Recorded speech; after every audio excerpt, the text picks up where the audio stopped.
Já observei empresas onde os diretores nunca colocaram um centavo do próprio bolso para comprar ações. Agora recebem papéis de graça, mas nenhum único título foi adquirido por eles mesmos. Estão lá, decidindo quem será o CEO, definindo salários e bônus, mas nunca sentiram na pele o que é investir no próprio negócio. E isso, sinceramente, é algo que me deixa perplexo. Durante toda a minha vida, evitei consultorias de remuneração como se fossem praga. Não consigo nem encontrar palavras para expressar o quanto acho absurdo. Se um conselho de administração contrata um desses consultores para mim, é como assinar a própria sentença de morte. O mercado está cheio de bobagens nesse ramo, e o pior é que não vejo isso desaparecer. Pelo contrário, só tende a piorar. Olha só como as coisas funcionam. Todo mundo copia o que o outro faz. As empresas olham os relatórios de proxy dos concorrentes e dizem: não podemos contratar alguém que não esteja na moda. E aí entra o departamento de RH,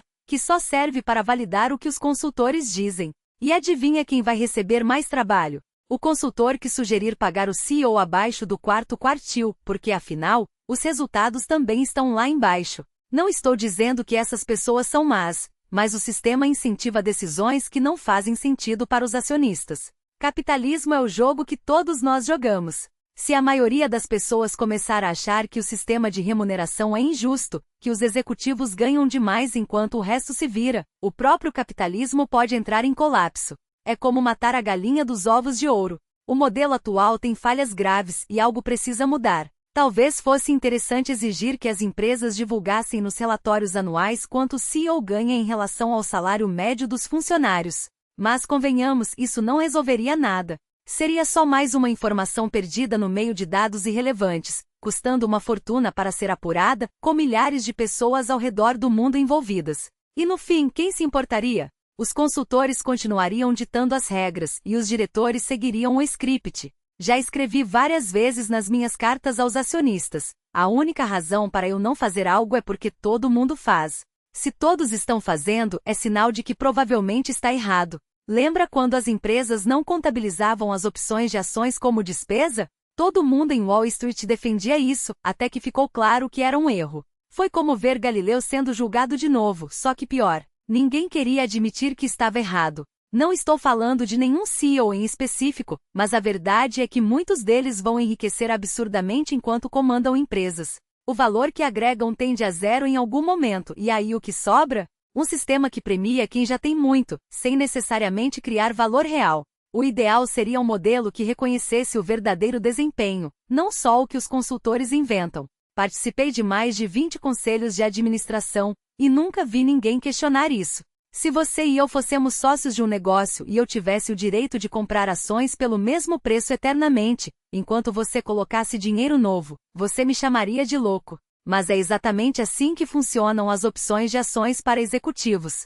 E quem se beneficia? O CEO, os consultores e os diretores, que costumam ter salários atrelados aos dos executivos. Se o CEO ganha menos, o salário dos diretores também cai. É um ciclo vicioso. Os diretores mais antigos que realmente têm interesse financeiro, compram ações no mercado como qualquer acionista. Esse é o jeito certo. Mas o sistema atual está tão viciado que parece impossível mudar. E o pior é que se as pessoas comuns começarem a sentir que o jogo é manipulado, o capitalismo pode não resistir.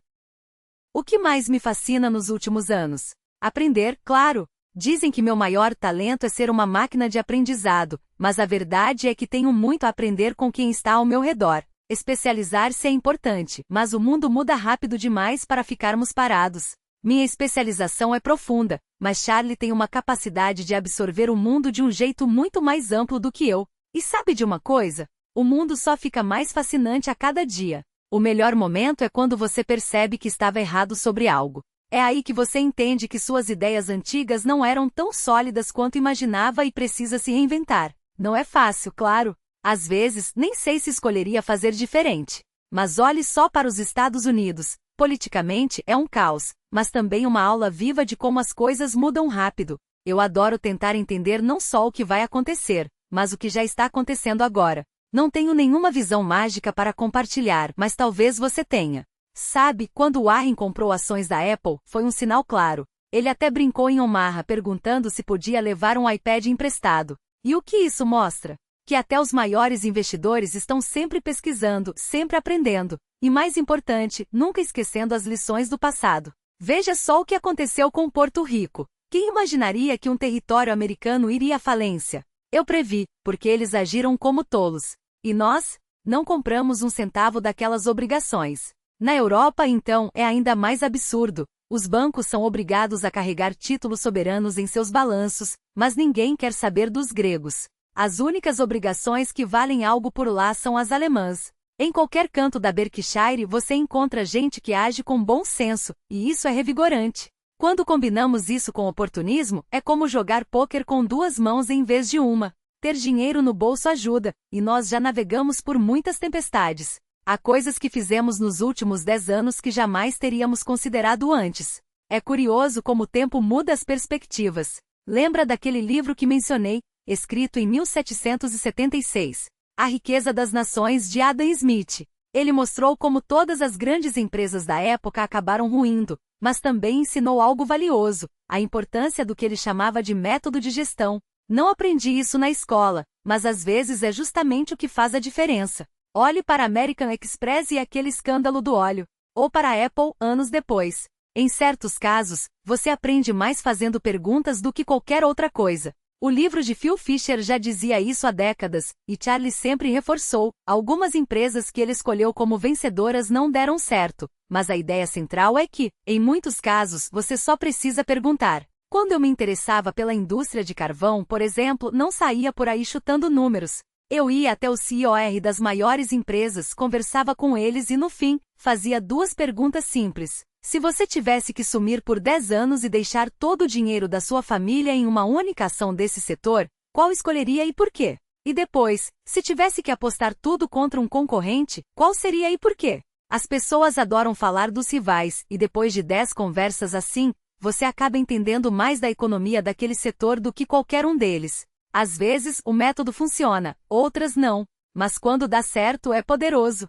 Charlie quer saber de tudo, enquanto eu me concentro no que ajuda a Berkshire. Mas essa atitude de nunca parar de aprender é o que realmente importa. Como dizem, o segredo não é ter ideias novas, mas se livrar das ruins. Nunca teríamos comprado ações da Geico se ela aparecesse hoje. Nem da Coca-Cola, se surgisse agora. Estamos sempre aprendendo, e graças a Deus, ainda temos muito pela frente.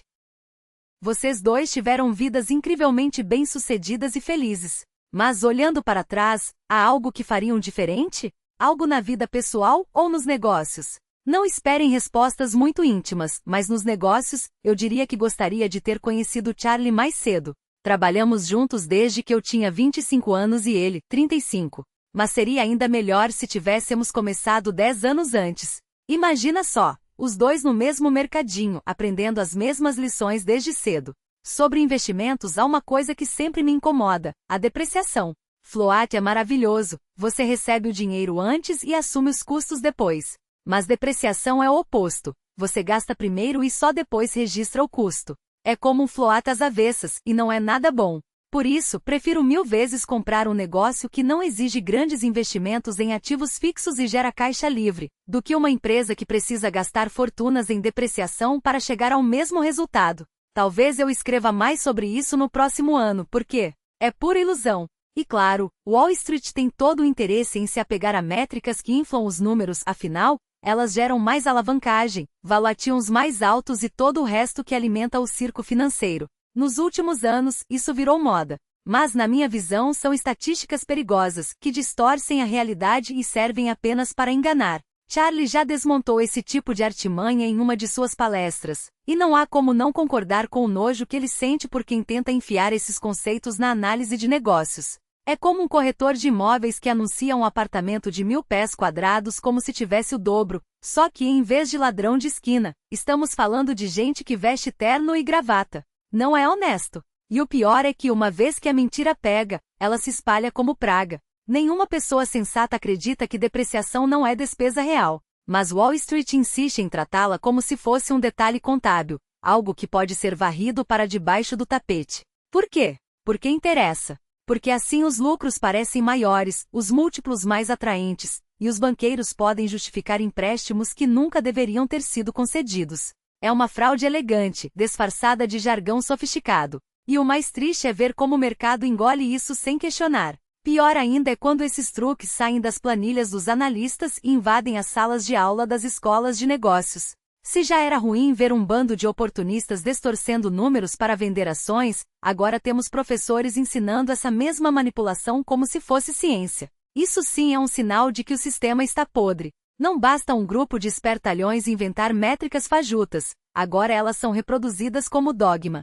E o que era para ser exceção vira regra. Veja o caso dos fundos de private equity, com suas famosas taxas 2,20. Quantas vezes você já ouviu alguém justificar esses números absurdos com argumentos que não resistem a 5 minutos de análise? 2% de taxa de administração sobre um fundo bilionário, mais 20% do lucro, e tudo isso enquanto os custos reais são mascarados, os retornos ajustados ao risco ignorados, e a performance real, escondida atrás de métricas inventadas.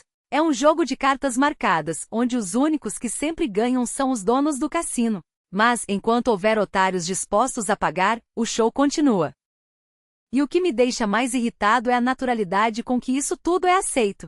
As pessoas repetem esses termos como se fossem verdades absolutas, sem nunca parar para perguntar: espera, isso faz sentido? É como se, ao vestir o uniforme de investidor profissional, você automaticamente perdesse o direito de questionar. Mas eu não compro essa ideia. Se o negócio só parece bom porque alguém decidiu ignorar a depreciação, ou inflar o EBITDA, ou inventar um novo múltiplo mágico, então ele não é bom, é uma armadilha. E armadilhas, mais cedo ou mais tarde, sempre se fecham.